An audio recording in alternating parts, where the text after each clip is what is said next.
बुजुर्गों ने तो मुंह मोड़ ही लिया था। नौजवानों का काफिला आगे बढ़ा, नौजवानों की टीम आगे बढ़ी, नौजवानों की जमात आगे बढ़ी। मुस्तफा जाने रहमत सल्लल्लाहु अलैहि वसल्लम इरशाद फरमाते हैं, जब मैंने मक्का की सरजमीन पर नबूवत का ऐलान किया था, सारे लोग तो बितर थे मगर नौजवानों ने मेरा साथ दिया। हजरात, आज का ये प्रोग्राम, ये महफिल का इनेकाद का दो पहलू है। एक तो अज़मत वालिदैन कॉन्फ्रेंस है, दूसरी तरफ ये कि हाजी साहब मदीना देखकर आए हैं और अब आपको देख रहे हैं। जो मदीना देखकर आए हैं,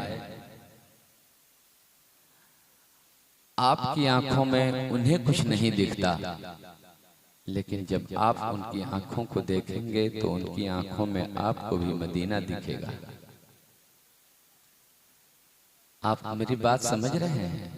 एक लफ्ज आप जब नहीं समझ पाए और अगर समझे तो सुभान अल्लाह कहना चाहिए, या तो फिर आप थक गए हैं, या तो फिर ये बताना चाहते हैं कि हम लोग नदीम फैजी के सिवा किसी को नहीं सुनना चाहते हैं।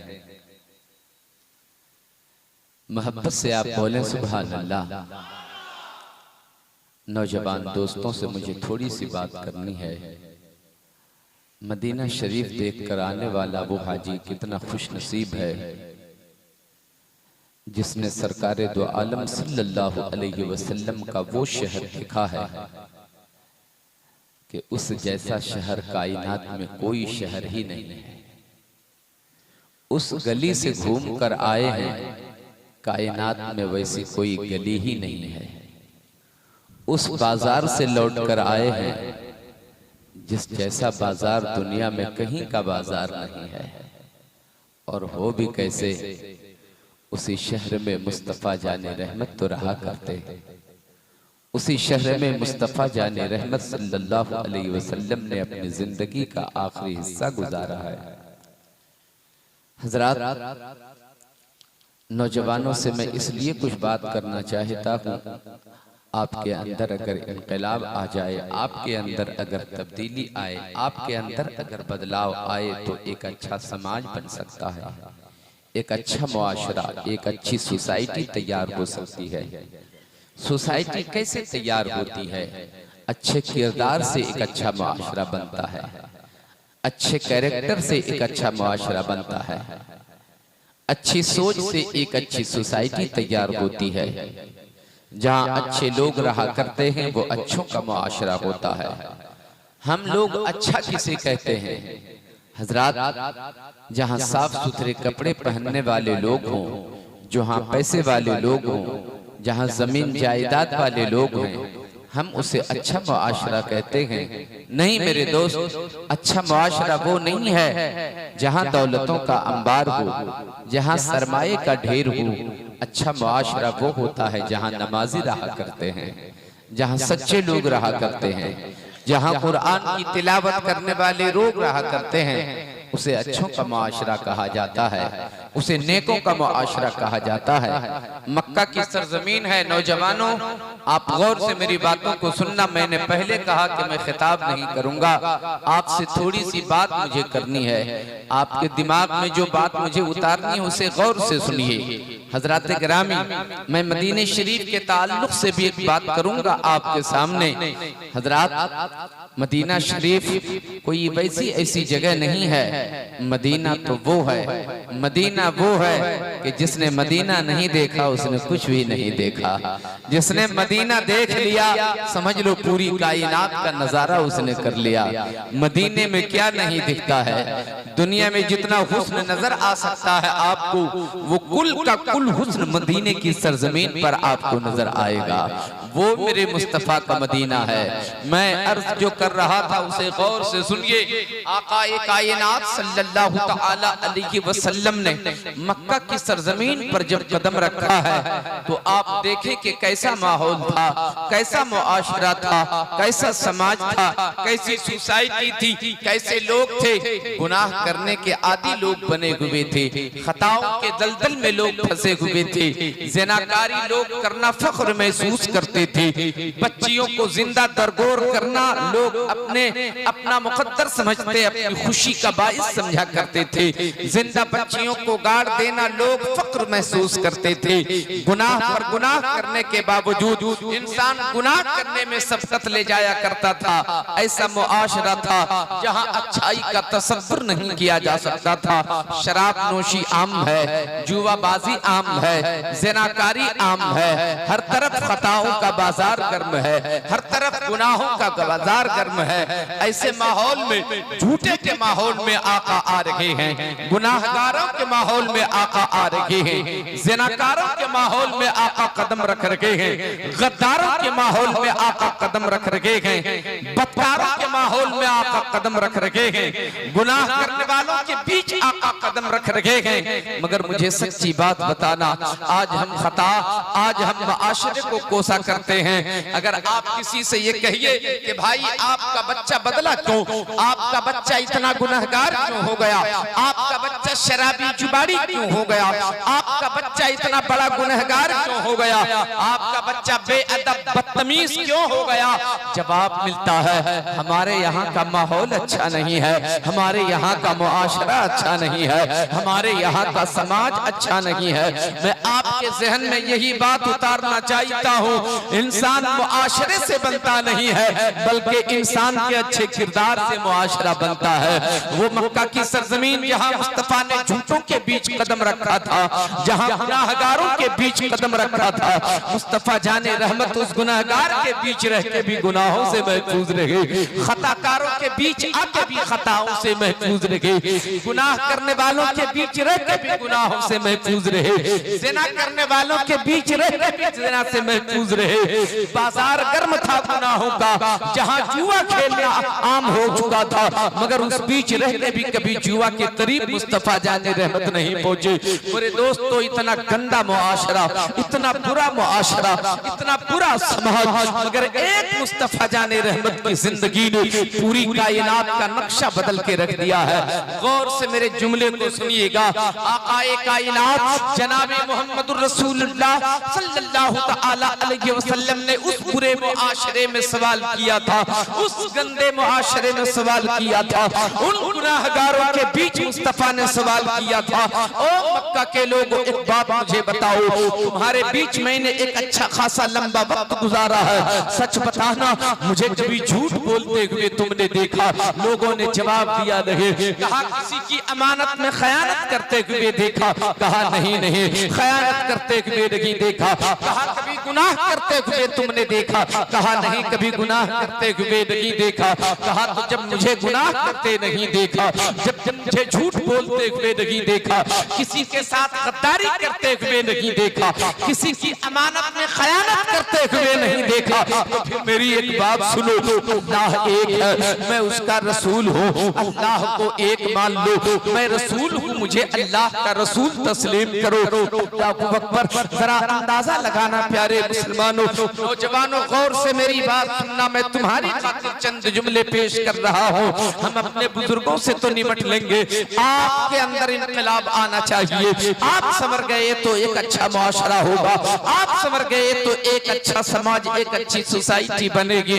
अल्लाहू अकबर। मुस्तफा जाने रहमत सल्लल्लाहु अलैहि वसल्लम फरमाते हैं, ओ मक्का के लोगों सुनो, फिर मुझे अल्लाह का रसूल तस्लीम कर लो। अगर तुम कहते हो कि मैं झूठ नहीं बोलता, अगर तुम कहते हो कि मैं किसी की अमानत में खयानत नहीं करता, अगर तुम ये कहते हो कि मैंने किसी के साथ गद्दारी नहीं किया, तो अल्लाह एक है, मैं उसका रसूल हूँ, अल्लाह को एक मानो, मैं उसका रसूल हूँ, मुझे रसूल तस्लीम करो। चांद को पूजना छोड़ दो, सूरज को पूजना छोड़ दो, दरख्तों की बंदगी छोड़ दो, समुद्र के सामने सर झुकाना छोड़ दो। अल्लाह एक है, खुदाए वाहिद के सामने अपनी पेशानी को टेक दो। अल्लाह एक, अल्लाह की बंदगी करना शुरू कर दो।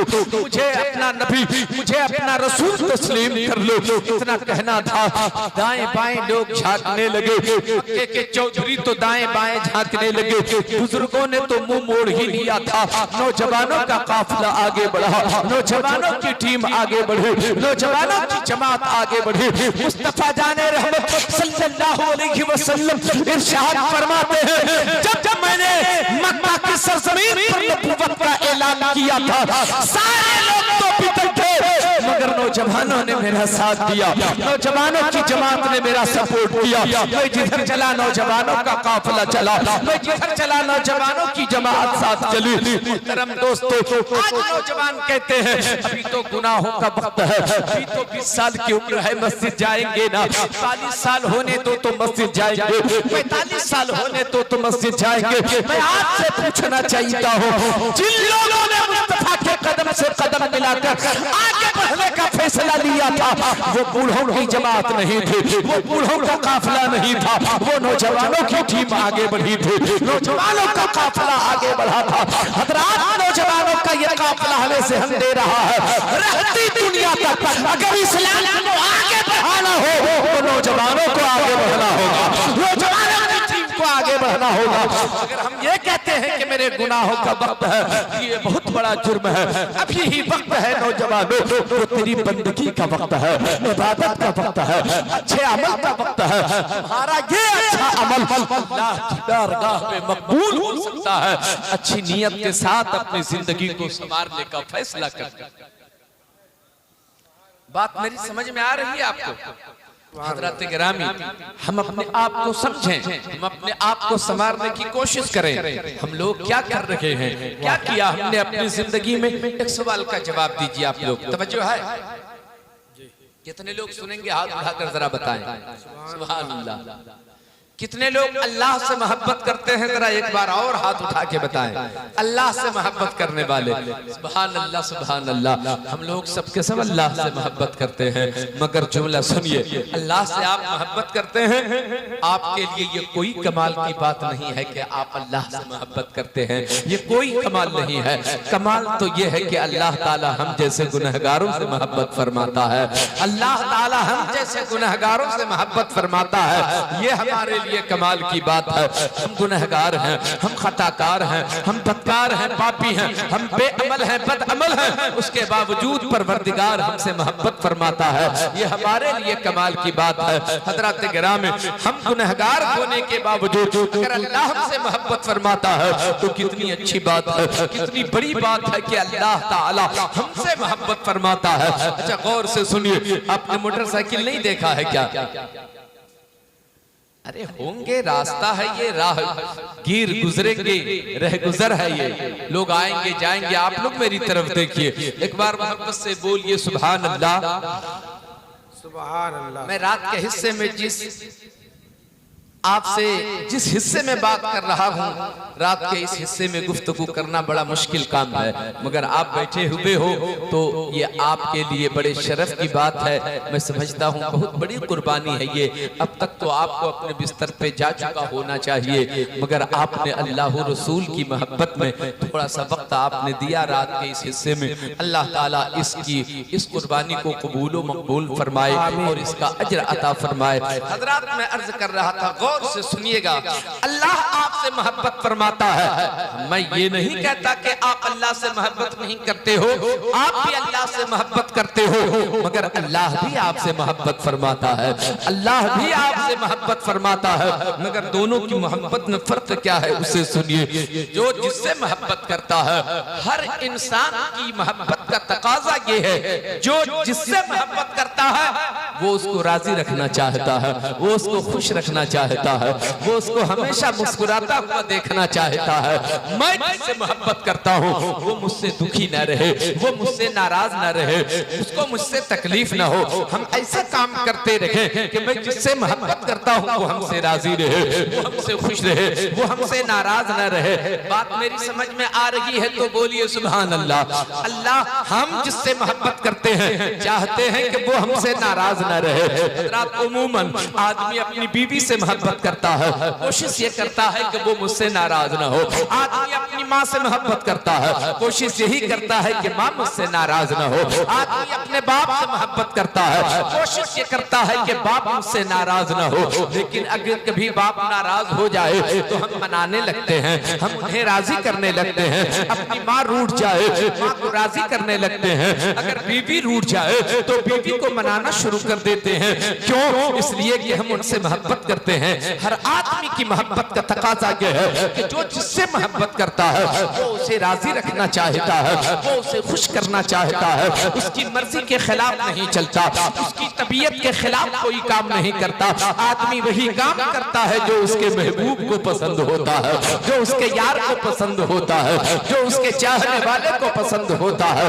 आप वो करते हैं जो आपकी माँ को पसंद हो, आप वो करते हैं जो आपके बाप को पसंद हो, और आप वो करते हैं जो आपके भाई और आपकी बहन को पसंद हो, इसलिए कि आप उनसे मोहब्बत करते हैं। हज़रात, अगर कोई रूठ जाए मोहब्बत करने वाला तो हम बेचैन हो जाया करते हैं, हम बेकरार हो जाया करते हैं। हज़रात, अल्लाह से हम मोहब्बत करते हैं तो हमें भी ये चाहिए, हमें कोशिश करनी चाहिए कि अल्लाह को हम नाराज न करें, अल्लाह को दुखी न होने दे, अल्लाह मुझसे रूठने न पाए। हज़रात, जरा सोच के देखना, एक माँ के बारे में बात कर लूं आपसे। माँ अगर आपकी जिंदगी से रूठ जाए तो बताओ, आपके किरदार से अगर उन्हें तकलीफ हो वो रूठ जाती है तो मनाते हैं कि नहीं मनाते हैं? एक 15 साल का बच्चा है, कारी यार मोहम्मद साहब, आप पूरे इलाके की नुमाइंदगी फरमाते हैं। अच्छे लोग हैं ये, इन लोगों के लिए मेहनत भी कीजिए और दुआएं भी कीजिए, बड़े अच्छे लोग हैं। साल में अच्छा खासा जलसा आप किया करते हैं,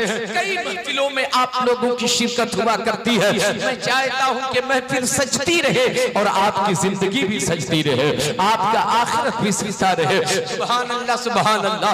मैं अर्ज कर रहा था, माँ रूठ गई। 15 साल का कोई बेटा हो, अगर उसने सिगरेट पिया, माँ ने अपने बेटे को सिगरेट पीते देख लिया, गौर से सुनिएगा, सिगरेट पीते हुए देख लिया, माँ को बड़ी तकलीफ हुई। ये मेरा छोटा सा बच्चा 15 साल की उम्र का है, अभी से सिगरेट पीना शुरू कर दिया। माँ ने बड़े प्यार से बुलाया, मेरे बेटे मुझसे वादा करो आज के बाद ये गंदी हरकत नहीं करोगे, गुनाह है ये, गलत है ये, सिगरेट से नुकसान होता है, आज के बाद न पियोगे। बेटे ने वादा कर लिया, हाँ अम्मा आज के बाद कभी सिगरेट न पीऊंगा। माँ को तसल्ली हो गई, मेरे बेटे ने मुझसे वादा कर लिया है। अल्लाहू अकबर। चंद ही हफ्ते गुजरे थे, चंद हफ्ते गुजरे थे, लाउबाली ख्याल के बच्चों के साथ वो रहना सहना होता था। एक रोज उन बहके हुए बच्चों के साथ फिर वो बच्चा निकला है, 15 साल का बच्चा है। जाया वो दुकान पर पहुंचकर सिगरेट पी रहा था, माँ की नजर दूर से पड़ गई, याद आ गया माँ को, अभी तो चंद हफ्ते पहले मैंने अपने बेटे से वादा लिया था, उसने मुझसे वादा किया था, उसने कहा था कि सिगरेट नहीं पिएंगे, मगर आज फिर ये सिगरेट पी रहा है। बच्चा समझ रहा है कि मेरी माँ तो नहीं देख रही है, हम तो चुपके चुपके पी रखे हैं, हम तो छुप के पी रखे हैं। अल्लाहू अकबर। मगर माँ ने देख लिया, माँ को आज थोड़ी ज्यादा तकलीफ हुई, मेरा बच्चा मुझसे वादा करने के बाद भी वादा खिलाफी कर रहा है। कहा था कि सिगरेट नहीं पिएंगे मगर पी लिया, वो इंतजार कर रही है, घर आवे तब ना बात करे, घर आए तब ना उसे समझाए, घर आए तब ना उसे तंबीह करे, घर आए तब ना उसे अदब दे। थोड़ी देर के बाद बच्चा घर आता है, माँ ने डांट कर उससे कहा, अगर ये हरकत तुम्हारी लगी तो तुमसे रिश्ता तोड़ लूंगी, इसलिए मैं आज तुमसे एक बात कहती हूँ, अगर तुझे सिगरेट पीना है तो मुझसे दूर रहा करो, मुझसे अलग रहा करो, मैं तुमसे कोई बराबता नहीं रखती, मैं तुमसे कोई सरोकार नहीं रखती, तुम मेरी जिंदगी से दूर हो जाना, तुम मुझसे अलग हो जाना।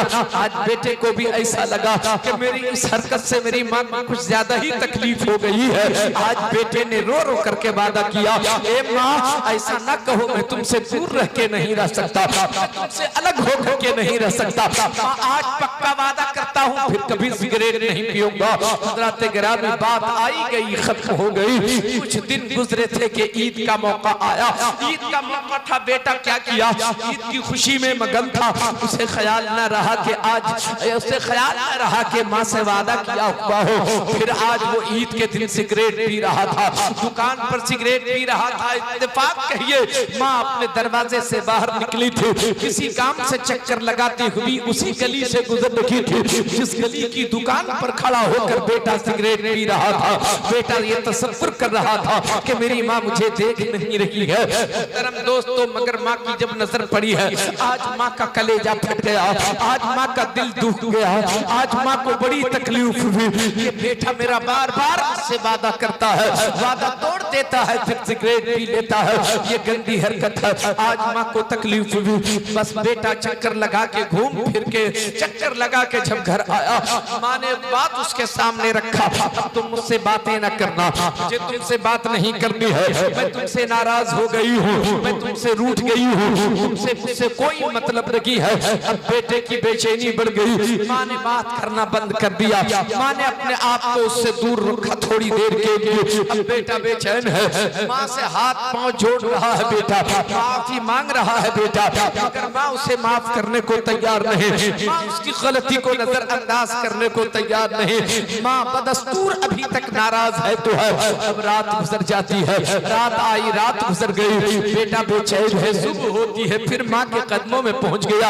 अम्मी जान, मैं तुमसे वादा करता हूँ ना, आज के बाद कभी न सिगरेट पीऊंगा, आज के बाद कभी गलती न करूंगा, आज के बाद कभी गुनाह नहीं करूंगा। मगर माँ राजी नहीं होती है, माँ राजी नहीं होती है। पूरा दिन गुजर गया, वो मनाता रहा, माँ मानती नहीं।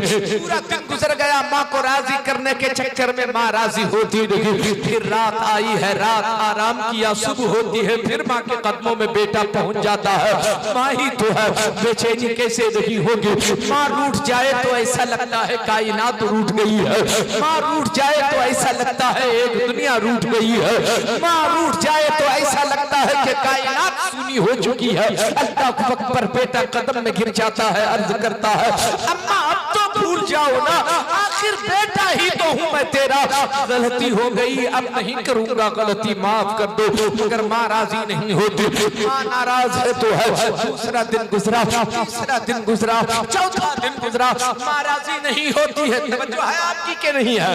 अगर है तो एक बार बोले सुभान अल्लाह। हज़रत गिरानी 4 रोज गुजर गए, अब बेटे का हाल ये हो चुका है, बेटा खाना भी छोड़ दिया, बेटा पानी भी छोड़ दिया, बेटे की नींद भी खराब हो गई। अब उसे बिस्तर पे जाने के बाद भी नींद नहीं आती, कोशिश कर रहा हूँ, माँ राजी नहीं होती। वक्त गुजरता चला गया, भूखा प्यासा वक्त गुजार रहा है अब उसका बेटा, माँ नाराज है तो है। एक हफ्ता गुजर गया है, उसकी बेचैनी बढ़ गई, उसकी बेकरारी बढ़ गई, बदन में चैन लगी है, बिस्तर पे सुकून लगी है, बिस्तर पर चैन लगी है, भूख प्यास उसे कुछ अब एहसास नहीं होता। बस ख्याल है कि माँ को किसी तरह राजी कर लिया जाए। अगर माँ राजी नहीं होती, कोई रास्ता नहीं दिखा तो नौजवान चला इमाम साहब की खिदमत में, इमाम साहब के सामने हाथ जोड़ के अर्ज करता है, इमाम साहब मैं तो सारी दास्तान सुनाया इमाम साहब को, मैं तो बहुत कोशिश कर चुका, मगर माँ मेरी राजी नहीं होती। माँ नाराज है तो है, अगर माँ नाराज है तो है, माँ अगर नाराज है तो बोलिए मेरा रब कैसे राजी होगा। माँ क्यों नहीं राजी होती, मैं बहुत कोशिश कर रहा हूँ। इमाम साहब लेकर चले, माँ की खिदमत में पहुंचे, चची जान आपका बेटा की तो है, मैं मानता हूँ कि इसने गलती की है, इसने खता किया है, मगर बेटा है आपका, इसे छोड़ दीजिए, इसे माफ कर दीजिए, इससे राजी हो जाइए। नहीं नहीं, इसने बहुत धोखा दिया, इससे बार बार वादा करके वादा तोड़ता रहा, वादा करके वादा खिलाफी करता रहा, मुझको इसने अंधेरे में रखा, गुनाह करता रहा और मुझसे छुपाता रहा। ये तो मैंने 3 रोजी से देखा, ना जाने कितनी बार इसने सिगरेट लिया होगा। मैं इससे राजी नहीं हो सकती, मैं इसे माफ नहीं कर सकती। इमाम साहब ने कहा कम से कम मेरी खातिर मान जाइए, अपने बेटे को इस तरह दूर अपनी जिंदगी से न कीजिए। माँ का दिल पत्थर तो नहीं होता, माँ का दिल तो बड़ा नर्म होता है। कहा इमाम साहब चलिए, आप मेरे मोहल्ले के इमाम हैं, आपकी बात मान लेती हूँ, आज मैं फिर मान करके राजी हो जाती हूँ। मैं एक बात आपके सामने अब रखना चाहता हूँ, नौजवानों बताओ, एक नौजवान इतना परेशान क्यों है अपनी माँ को राजी करने के लिए? इसलिए कि वो माँ से मोहब्बत करता है, माँ उससे मोहब्बत करती है, माँ से वो मोहब्बत करता है, माँ उससे मोहब्बत करती है, माँ उससे मोहब्बत करती है, तो माँ को नाराज रखना नहीं चाहता। वो चाहता था कि जल्दी से जल्दी मेरी माँ मुझसे राजी हो जाए।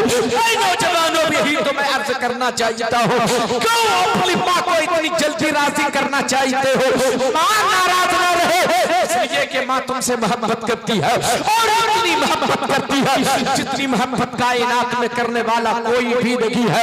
तो याद रखना, जितनी मोहब्बत तेरी माँ तुमसे करती है, तेरी माँ से 70 गुना ज्यादा तेरा रब तुमसे मोहब्बत करता है, तेरा परवरदिगार तुमसे मोहब्बत करता है।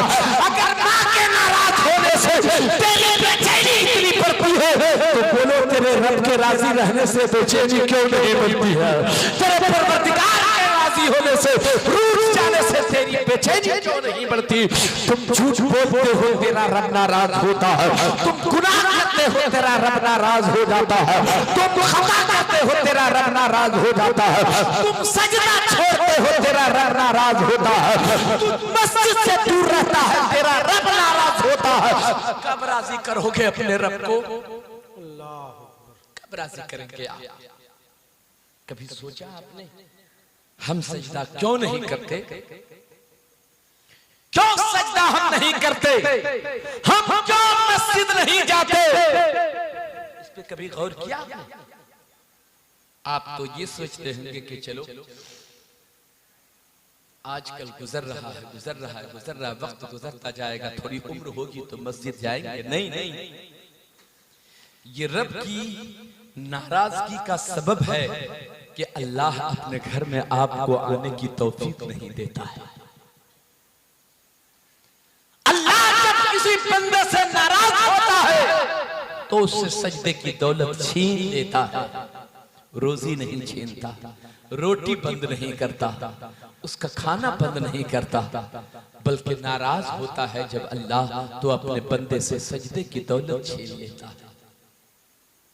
सोचा कभी आपने कि हमें अपने रब को राजी करना है? कैसे मोहब्बत करते हैं आप खुदा से? क्या वाकई सचमुच आप अल्लाह से मोहब्बत करते हैं? सन्नाटा क्यों है? गौर कीजिए, कभी जिंदगी पे गौर कीजिए। क्या आप जमानत दे सकते हैं कि मैं कल तक जिंदा रहूंगा? है किसी के पास ऐसी गारंटी? नहीं। जो सांस अंदर जा रही है कोई जरूरी नहीं कि वो बाहर भी आ सकती है या नहीं। जब इतनी सी जमानत आप नहीं दे सकते तो देर किस बात की है? क्यों इंतजार कर रहे हो कि हमारी उम्र 40 साल को पहुंचेगी? अभी अगर तुम 20 साल के हो तो 20 साल 1 घंटा भी नहीं होगी, हमारी सांस रुक जाएगी, सांस अटक जाएगी, जिंदगी से हम हाथ धो बैठेंगे। इंतजार मत कीजिए, जिंदगी का एक लम्हा अपने लिए नेमत तसव्वुर कीजिए और बस शुरू हो जाइए कि हमें अपने रब को राजी करना है। हजरात, अपने रब को नाराज करके कहां जिंदगी गुजार सकोगे? ये दुनिया भी परवरदिगार की है, जमीन परवरदिगार की है, आसमान का शामियाना परवरदिगार का है। जहां तुम बस रहे हो वो सारी दुनिया, सारी कायनात परवरदिगार की है। तुम इस दुनिया में बस रहे हो, जी रहे हो, ये करम खुदा का कम है क्या? लेकिन उसके बावजूद हम शुक्र अदा नहीं करते। आप अल्लाह से मोहब्बत करते हो? एक बार और हाथ उठा के मुझे बताओ, कितने लोग अल्लाह से मोहब्बत करते हैं? डर रहे हैं आप? अल्लाह से मोहब्बत करते हैं मोहब्बत। मुझको एक आदमी भी कोई बताइए कि हमने अल्लाह के लिए ये काम किया। क्या किया अल्लाह के लिए? अगर अल्लाह से मोहब्बत करते हैं तो आपने उसके लिए क्या किया? माँ से मोहब्बत करते हैं तो माँ की रजा के लिए कुछ न कुछ काम करते हैं आप, बाप के लिए कुछ न कुछ काम करते हैं आप, भाई बहन की से मोहब्बत करते हैं उसके लिए कुछ न कुछ करते हैं आप। आपने अल्लाह के लिए क्या किया? सोचिए, सिर्फ सोचिए कि हमने क्या किया। तकरीर इसका नाम नहीं है, तकरीर नहीं कर रहा हूं मैं, आपसे बात कर रहा हूं। मगर एक सवाल है, चलिए इसको रहने दीजिए कि मैंने अल्लाह के लिए क्या किया। ये सवाल मेरा है कि आपने अल्लाह के लिए क्या किया? कोई जवाब आपके पास नहीं है। अब आप सवाल पलट दीजिए, अल्लाह भी तो हमसे मोहब्बत फरमाता है, तो फिर अल्लाह ने हमारे लिए क्या किया? सवाल पलट, बात समझ में आ रही है? अल्लाह ने हमारे लिए क्या किया? ये एक सवाल है। अब मैं बताता हूं कि अल्लाह ने क्या किया। अल्लाह किस तरह मोहब्बत फरमाता है हमसे, कितना प्यार फरमाता है हमसे, कितनी मोहब्बत फरमाता है हमसे। गौर से सुनिएगा तो कैफ महसूस कीजिएगा। क्या करीमी है उस पाक परवरदिगार की, कितना रहीम है वो परवरदिगार, कितनी मोहब्बत फरमाता है वो परवरदिगार हमसे। हम अभी तो माँ के पेट ही में हैं, मगर माँ के पेट में भी अल्लाह हमें जिंदा रखता है। बोलिए ना सुभान अल्लाह। माँ के पेट में अल्लाह हमें जिंदा रखता है। अच्छा, जैसे ही दुनिया में आए, हमने जन्म लिया, दुनिया में आए, आदमी जन्म लेने के बाद जीना चाहता है कि नहीं जीना चाहता है? जन्म लिया जीने के लिए, उसे जीना है, और जीने के लिए खाना चाहिए, जीने के लिए पानी चाहिए, जीने के लिए दाना चाहिए, जीने के लिए पानी चाहिए। वाह रे मेरे परवरदिगार, क्या करीमी है तेरी, तेरी करीमी और रहीमी पे कुर्बान जाऊं। छोटा सा बच्चा है, 2 घंटे की उम्र है, उसे जिंदा रहना है तो उसे खाना जरूरी है।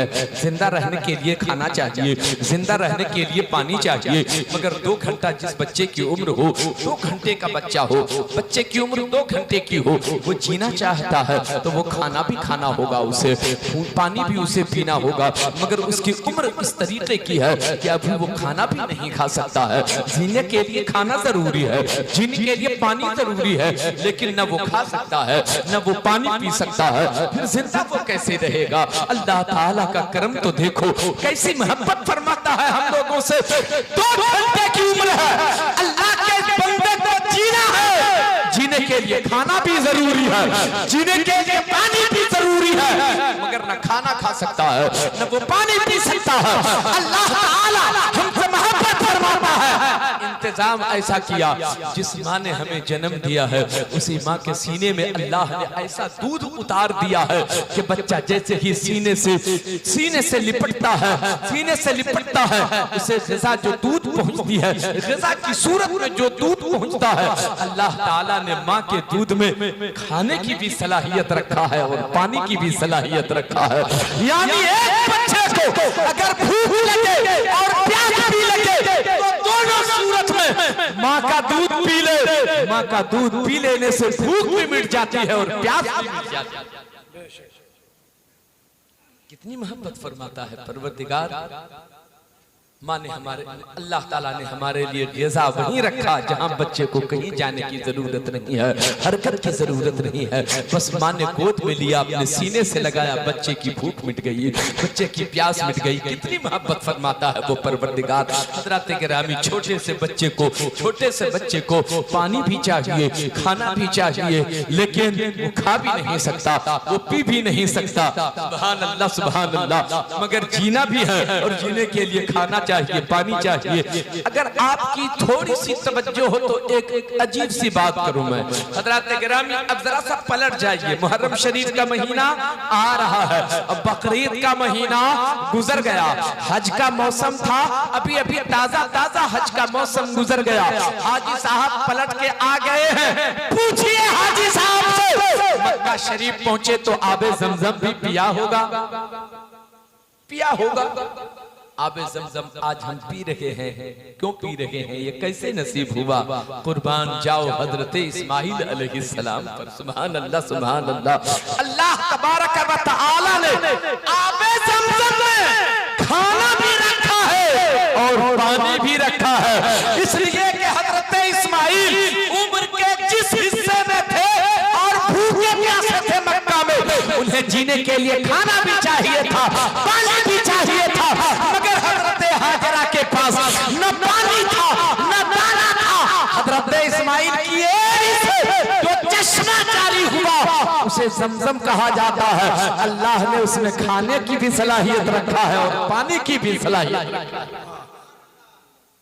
आज भी जो हाजी साहब मक्का शरीफ जाते हैं, अगर वो चाहे कि हमको 1 हफ्ता कुछ नहीं करना है, कुछ नहीं खाना है, सिर्फ वो आबे ज़मज़म पीता चाहे रहेगा तो उसकी भूख भी मिटती रहेगी और प्यास भी मिटती रहेगी, खाने की जरूरत नहीं महसूस होगी।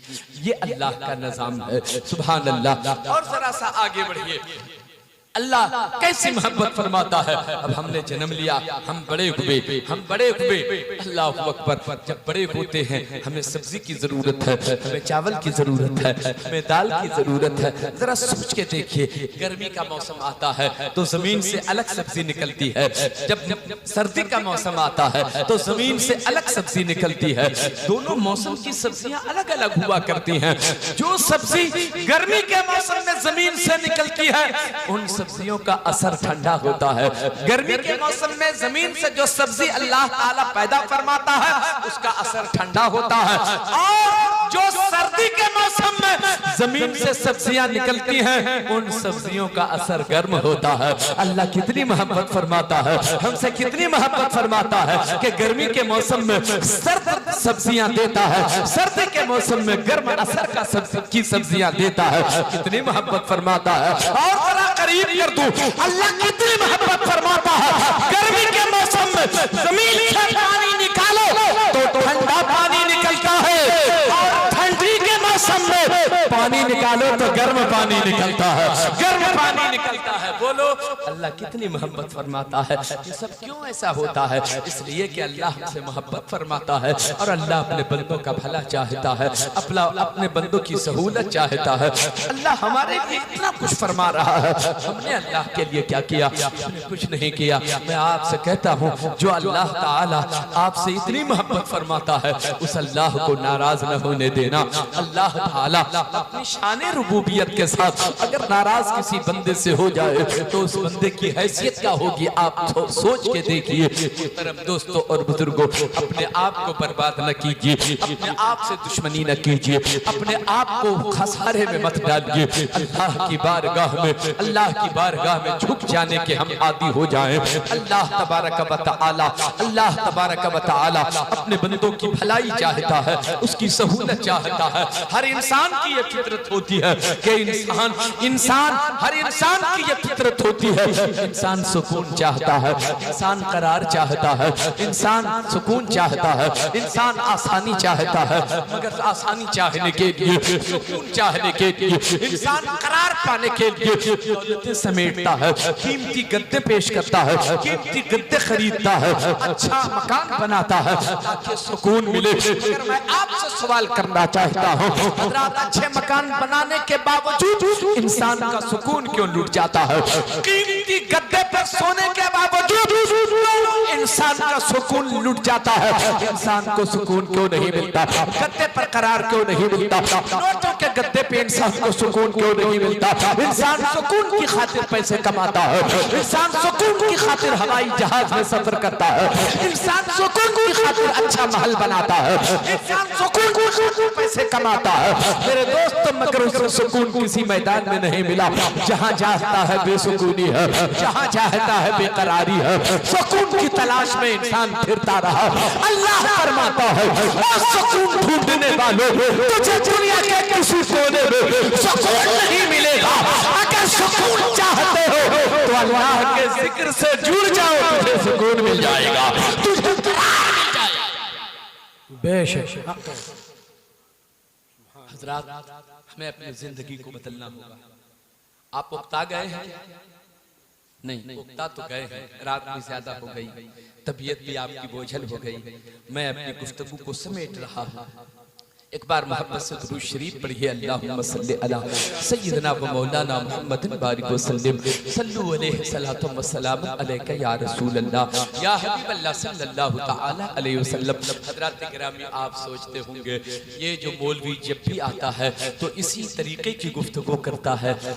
हजरात, मैं आपके जहन में एक बात उतार देता हूँ कि उलमाए किराम की जिम्मेदारी होती है कि वो अपनी कौम के लोगों को रास्ता दिखाए, उसकी सही रहनुमाई करे, उसकी सही रहबरी करे। मैं आपके बीच आकर लतीफे सुनाकर अगर चला जाऊँ, आपको हंसा कर यहाँ से चला जाऊँ, तो मैं समझता हूँ कि हमसे बड़ा गद्दार कोई नहीं हो सकता। आपका वो दुश्मन है जो आपका वक्त बर्बाद करता है, आपका वो बहुत बड़ा दुश्मन है जो आपके साथ वक्त बर्बाद करता है। आपको अल्लाह रसूल के जिक्र में की महफिल में लतीफे सुनाकर चला जाता है, आपके साथ वो गद्दारी कर रहा है, बेवकूफी कर रहा है। हज़रात, एक आलिम की जिम्मेदारी ये होती है अपनी बहती हुई कौम को सही रास्ता दिखाए। और अगर आपको ये महसूस हो जाए कि ये हमारी सही रहनुमाई नहीं कर रहा है, हम तो रास्ते पे चलने को तैयार हैं मगर ये हमें रास्ता नहीं दिखाता, तो ऐसे लोगों को जूते की नोक पर फेर दो जो तुम्हारी रहबरी करने को तैयार नहीं है। हज़रात, ऐसे लोगों को गले लगा लो जो तुम्हारी दुनिया की भी फिक्र कर रहा है और आखिरत की भी फिक्र कर रहा है। मैं आपसे कहना समझना चाहता हूँ ये मौलवी जो आपको बता रहा है इसको एक एक लफ्ज अपने जहन में उतारो कि आपकी अच्छाई की खातिर मैं बातें कर रहा हूँ कि नहीं। देख तू अगर सुकून चाहता है तो सुकून कैसे मिलेगा। नर्म गद्दे से कभी उतर के टूटी चटाई पर आ जा, कभी नर्म गद्दे से उतर कर टूटी चटाई पर आकर देख और सजदा रेज़ हो जा, देख तुझे कैसे सुकून मिलता है। तस्बीह में लग जा, करार मिल जाएगा। मुसल्ले पे आ जा, तुझे सुकून मिल जाएगा। हज़रात किराम में पैसों में सुकून नहीं है, दौलत में सुकून नहीं है, सरमाए में सुकून नहीं है, मारुति कार में सुकून नहीं है, हवाई जहाज में सुकून नहीं है। हज़रात सुकून अगर चाहते हो तो अल्लाह के जिक्र में सुकून मिलेगा तुझे, मुसल्ले पर सुकून मिलेगा तुझे, तस्बीह में सुकून मिलेगा तुझे, तिलावत में सुकून मिलेगा तुझे, सजदे में सुकून मिलेगा तुझे। सुकून चाहने वालों थोड़ा सा वक्त निकालो। पूरी जिंदगी हमने यूं ही गुजारने का फैसला कर लिया, नहीं नहीं, खुदा के लिए थोड़ा सा वक्त निकालो, अल्लाह की रजा के लिए झुक जाओ। तुम जब अल्लाह की बारगाह में झुकते हो कायनात की हर मखलूक देखती है। अरे जिस मखलूक के बारे में फरिश्तों ने कहा था वो ऐसे को पैदा करेगा जो जमीन में फसाद बर्पा करेगा, जब हमें अल्लाह की बारगाह में वो मखलूक झुकते हुए देखती है तो कहती है हाँ हाँ ये सच कह रहा था, इसे बंदगी करने का हक हासिल है, यही इसे दुनिया में आने का हक हासिल है। हम पैदा किए गए तो इसीलिए पैदा किए गए ताकि हम खुदा की बारगाह में झुकने के आदी हो। वाह हज़रात, बात समझ में आ रही है मेरी? आ रही है? बहुत अच्छा। सर मत हिलाइए, बोलिए कितने लोग समझ रहे हैं, हाथ उठा के बताइए तो जरा। सुभान अल्लाह। 5-7 मिनट और टाइम ले लूं क्या? सारे लोग समझ रहे हैं माशाअल्लाह। मोहतरम दोस्तों और बुजुर्गों, तवज्जो से मेरी बातों को सुन लीजिए। मैं बात खत्म कर रहा हूँ, हालांकि गुफ्तगू मुकम्मल नहीं हो पाएगी, लेकिन एक बात बताऊं, मदीने शरीफ की बात चल रही थी ना, अल्लाह करे कि हम सबको मदीना नसीब हो। आमीन। मुस्कुरा के एक बार सुभान अल्लाह बोलिए। अच्छा, जिसने मदीना नहीं देखा तड़प तो है ना, ऐसा लगता है ना कि ये मदीना देख के आया है तो हम भी जाएं। अच्छा, मालूम है बात, हर हाजी आएगा ना लौट के हज करके कहेगा मदीना शरीफ से लौट के आया है, जबकि सारा का सारा हज का जो रुकन है, जो अरकान है हज के, वो सब मक्का ही शरीफ में है। मुकम्मल हज मक्का शरीफ में, मगर हाजी क्या कहता है? मदीना शरीफ से आया। सुभान अल्लाह। मदीना है ही ऐसा कि उसका नाम भुलाए बुलाया नहीं जाता। एक बात बताता हूँ, मदीना शरीफ क्या है, बस बात खत्म करता हूँ। हजरत अल्लामा ज़फ़र उस्मानी बहुत बड़े मुफक्किर, बहुत बड़े कलमकार गुज़रे। अल्लामा ज़फ़र उस्मानी ने अपनी जिंदगी पर खुद एक किताब लिखा, सुन लीजिए, 2 से 3 मिनट में बात खत्म करता हूँ। अल्लामा ज़फ़र उस्मानी फरमाते हैं जो जिंदगी पर उन्होंने किताब लिखा, अपनी ही जिंदगी पर, उसमें इस बात को उन्होंने शामिल किया है उस किताब में। वो लिखते हैं कि जिस जमाने में मैं हज करने के लिए गया था उस वक्त हवाई जहाज नहीं था, उस वक्त बहरी जहाज से, समुंदर वाले जहाज से मैं सफर करके गया था। मेरे साथ एक बड़ा काफिला था हाजियों का। मक्का शरीफ पहुंचे, हज अदा किया, मदीने शरीफ पहुंचे। सुभान अल्लाह, सुभान अल्लाह। वो फरमाते हैं जब मैं मदीने शरीफ पहुंचा, अल्लाह अल्लाह, मस्जिद नबी से थोड़ी सी दूरी पर क़यामगाह था। अल्लामा ज़फ़र उस्मानी फरमाते हैं कि क़यामगाह थोड़ी दूरी पे था। असर के वक्त मस्जिद नबी जाते और नमाज अदा करके हम लोग फिर अपने क़यामगाह पे, अपने डेरे पे पलटते तो उस वक्त चाय की ख्वाहिश होती। तवज्जो है? एक बार मोहब्बत से बोलिए तो सुभान अल्लाह। चाय की ख्वाहिश होती थी तो चाय पीने से पहले कुछ न कुछ हम लोग खाते थे, कुछ न कुछ हर रोज असर की नमाज पढ़ के आते थे मस्जिद से, उसके बाद कुछ खाते थे, फिर चाय पीते थे। वो फरमाते हैं कि 10 दिनों तक वहां रहना हुआ, मदीने शरीफ में, मस्जिद नबी में आना जाना लगा रहा। 10 दिनों तक रहा। क्या देखता था कि जब अपने दरवाजे से बाहर थोड़ी सी गर्मी की शिद्दत होती थी तो अपने क़यामगाह से बाहर हम लोग बैठ जाते, जो हमारा काफिला था हाजियों का, और बैठ के हम लोग चारों तरफ से घूम के बैठ जाते थे और बैठ करके हम लोग कुछ न कुछ खा लेते थे, फिर चाय पीते थे। तो जैसे ही हम लोग बैठ के खाते थे ना, तो देखते थे एक छोटा सा बच्चा, 7 से 8 साल का बच्चा होता था, उसके बाल उलझे हुए होते थे, चेहरा उतरा उतरा होता था, किनारे आकर वो बैठ जाता था। गौर से सुनिए, कलेजे में लग जाने वाली बात है ये। फरमाते हैं कि हम लोग जब खाना शुरू करते तो वो बच्चा आता और हर रोज वही बच्चा आता, किनारे बैठ जाता, टुक टुक टुक टुक हम लोगों को देखता रहता। तो हम लोग महसूस करते थे कि ये बच्चा लगता है कि कुछ खाना चाहता है। तो जो कुछ हम लोग खा रहे होते थोड़ा सा उठाकर उस बच्चे को भी दे देते, वो भी खा लेता, फिर वो चला जाता था। एक रोज क्या जी में आया, उस बच्चे को पकड़ा, उस बच्चे को पकड़ा, महसूस हुआ कि ये किसी गरीब का बच्चा है, किसी यतीम का बच्चा है, बाल उलझे हुए हैं, मदीना शरीफ है, खुशहाल है, हर आदमी खुशहाल है, मगर यहाँ ये हाल कि ये बच्चा जिसके बाल उलझे हुए हों, चेहरा उतरा हुआ हो, कपड़े फटे हुए हों। पूछ लिया, बाबू तुम हर रोज में हम लोगों के पास आते हो, कुछ न कुछ खाते हो, चले जाते हो, ये बताओ हम लोगों के साथ हिंदुस्तान जाओगे? कहा हिंदुस्तान जाऊंगा। आप ले जाएंगे? हाँ ले जाऊंगा।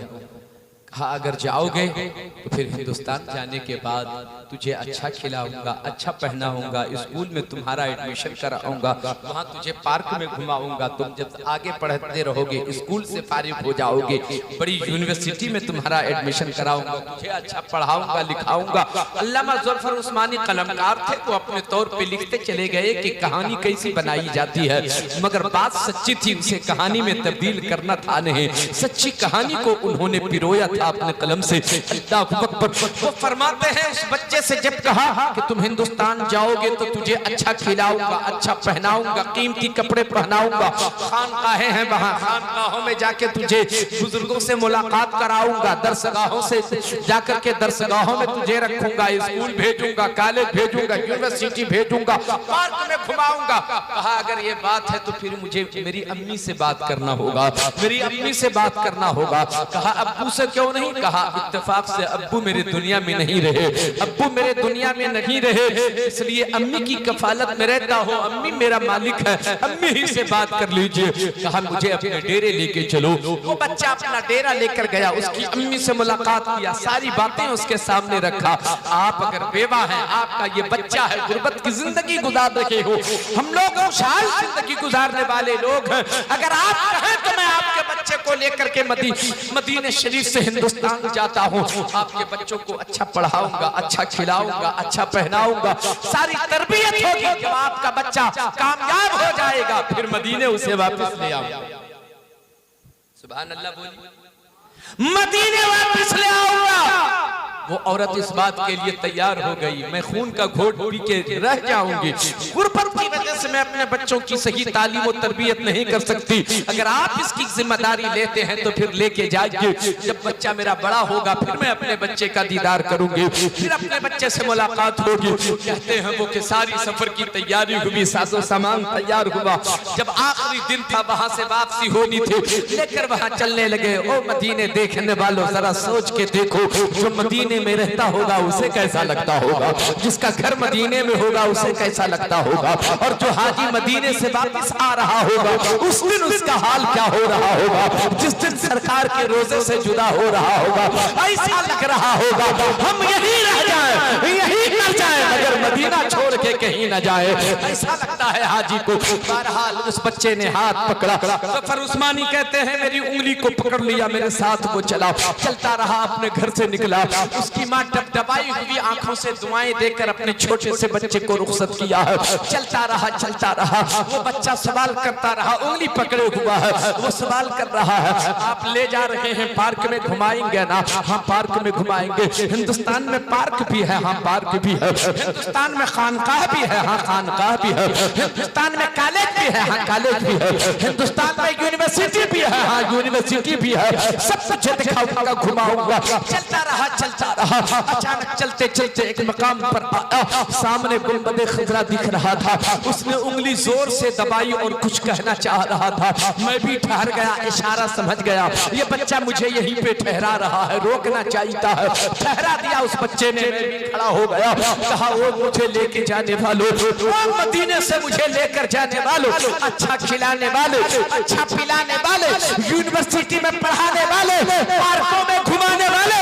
हिंदुस्तान में पार्क भी है, हिंदुस्तान में खानकाह भी है, हिंदुस्तान में यूनिवर्सिटी भी है, हिंदुस्तान में स्कूल कॉलेज भी है, मगर ये बताइए कि ये गुंबद खजरा भी हिंदुस्तान में है। मेरी आंखों में आंसू आ गए। सफर उस्मानी कहते हैं जब बच्चे ने कहा कि ये देखिए ये गुंबद खजरा भी हिंदुस्तान में है तो मेरी आंखें बहने लगती हैं। मैंने कहा ए बच्चे, अगर गुंबद खजरा हिंदुस्तान में होता तो मैं यहाँ क्यों आता? बच्चे ने पलक के हाथ झड़क दिया और कहा अगर गुंबद खजरा हिंदुस्तान में नहीं है तो मुझे इसी मदीने में रहने दो, मुझे इसी मदीने में रहने दो, मुझे तेरे पार की जरूरत नहीं। ये है मदीना, ये है मदीना।